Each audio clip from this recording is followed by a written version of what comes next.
کیا ان الفاظ کا تلفظ آپ کو بھی مشکل لگتا ہے؟ سورہ کہف کی آیت نمبر 16 میں 3 مشکل مقامات ہیں جن کی ادائیگی میں اکثر لوگ غلطی کر جاتے ہیں۔ آئیے ایک ایک مقام کو اس کے درست تلفظ اور اسپیلنگ کے ساتھ پڑھنا سیکھتے ہیں۔ شروع کرتے ہیں۔ بسم اللہ الرحمن الرحیم۔ لفظ ہے وَإِذِ اعْتَزَلْتُمُوهُمْ۔ اب اس کی ادائیگی میں اکثر ساتھی اس کو درست نہیں پڑھ پاتے، تو آئیے ذرا اس کو اسپیلنگ کے ساتھ تحمل سے پڑھ لیتے ہیں، پھر اسے ترنم سے بھی پڑھیں گے۔ واو زبر وا، حمزہ زیر ای، ذال عین زیر ذیع، الف کو بیچ میں سے آپ سائلنٹ کر دیں گے۔ وَإِذِعْ تا زبر تا، زا لام زبر زل، وَإِذِ اعْتَزَلْ تا پیشتو، میم واو پیش مو، وَإِذِ اعْتَزَلْتُمُوا حامیم پیش ہم، وَإِذِ اعْتَزَلْتُمُوهُمْ وَإِذِ اعْتَزَلْتُمُوهُمْ۔ اگر آپ کو اس لفظ میں مشکل پیش آتی ہوگی تو اسے 2-3 دفعہ ہمارے ساتھ دہرا لیجئے۔ وَإِذِ اعْتَزَلْتُمُوهُمْ۔ اگلا مقام ہے یہ لفظ، اسے بعض ساتھی پڑھتے ہیں فاوو۔ ایک بات یاد رکھیں، حمزہ جب بھی کسی حرف کے ساتھ ملتا ہے تو وہ جھٹکے کے ساتھ پڑھا جاتا ہے۔ اب اس کو کیسے پڑھیں گے اسپیلنگ کے ساتھ ذرا سنیے۔ فا حمزہ زبر ف، واو الٹا مد پیش وو، اور اس کے آخر میں جو الف لگا ہوا ہے نا اس کو آپ نے نہیں پڑھنا۔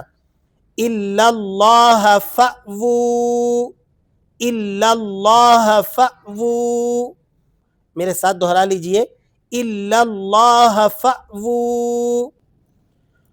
تیسرا اور آخری لفظ یہ ہے، اسے بعض لوگ پڑھتے ہیں وَيُحَيِّي لَكُمْ، اس طرح اس کی ادائیگی درست نہیں ہے۔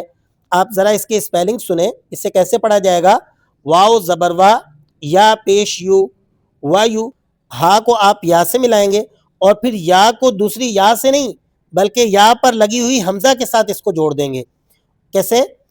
ہا یا زبر ہئی، یا حمزہ زیر ی، یا حمزہ زیر ی، وَيُحَيِّ، وَيُحَيِّ، آپ نے اس کو وَيُحَيِّ ایسے کر کے نہیں پڑھنا بلکہ اسے پڑھنا ہے وَيُحَيِّ، لام زبر لا، کاف میم پیش کم، میم نون زیر مین، وَيُحَيِّ لَكُمْ، وَيُحَيِّ لَكُمْ مِنْ أَمْرِكُمْ مِرْفَقًا۔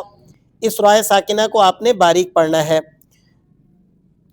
مِن رَحْمَتِهِ وَيُحَيِّئْ لَكُم مِّنْ أَمْرِكُم مِّرْفَقًا۔ آئیے پوری آیت مبارکہ کو میرے ساتھ پڑھ لیجیے۔ اعوذ باللہ من الشیطان الرجیم، بسم اللہ الرحمن الرحیم۔ وَإِذِ اعْتَزَلْتُمُوهُمْ وَمَا يَعْبُدُونَ إِلَّا اللَّهَ فَأْوُوا إِلَى الْكَهْفِ يَنشُرْ لَكُمْ